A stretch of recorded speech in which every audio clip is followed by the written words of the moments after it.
Hello welcome back to సాన్విల్ channel. ఏంటి జోష్ అని అనుకుంటుందా? ఈరోజు శాండ్విచ్ చేద్దాం. ఇదిగోండి మక్కట్టుకులు, బ్రెడ్, టమాటో, ఆనియన్ తీసుకోండి.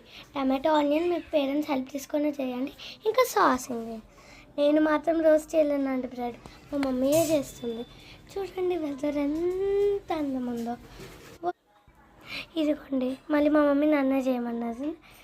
ఇంకో 2 బ్రెడ్స్ అప్పటిదాకా మా మమ్మీ చేస్తుంది. నేను 2 శాండ్విచెస్ చేస్తున్నాను. మీకు ఎన్ని కావాలంటే అన్నీ చేసుకోండి.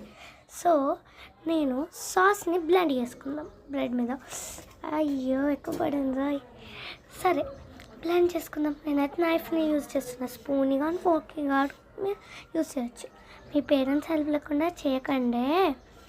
మళ్ళీ చెప్తాను, మీ పేరెంట్స్ హెల్ప్ లేకుండా అస్సలుకే చేయదు. ఓకే. అమ్మ ఇప్పుడు నేను బ్లెండ్ చేస్తూనే ఉంటా.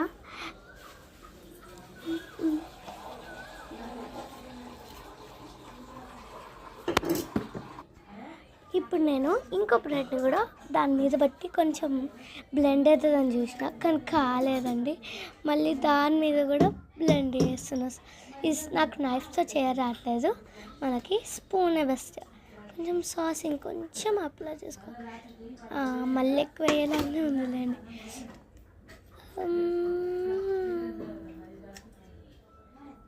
నేను చేస్తా, మీరు ఆగండి. ఇదిగోండి 4 బ్రెడ్స్ నేను బ్లెండ్ చేసేసా. నైస్. నా టమాటోస్, ఆనియన్స్ నేనే కట్ చేసా. ఇప్పుడు దీన్ని మీద వేసేద్దాం. మీరు మీ పేరెంట్స్ హెల్ప్ లేకుండా చేయద్దు కట్ చేయడం. ఇప్పుడు ఈ మక్కట్టుకుని కూడా వేద్దాం దీని మీద. వేసేసామా? ఇప్పుడు మన ఇంట్లో ఏదైనా డ్రై కర్రీ ఉంటే వేసుకోవాలి. మీరు జాలు ఫ్రై చేసింది. సో 2 బ్రెడ్స్కి వేసుకోవాలి. కర్రీ లేని సైడు టాప్ పట్టుకోవాలి. అదిగోండి మన వచ్చింది పో. కర్రీ లేని సైడ్ టాప్ పట్టుకోవాలి. ఈసారి నేనే రోస్ట్ చేసా. మా నాన్నమ్మ వచ్చి ఆయిల్ పోసి మళ్ళీ చేస్తుంది అని చెక్ చేస్తుంది, ఏంటి కరెక్ట్ చేస్తున్నావా అని. అన్నా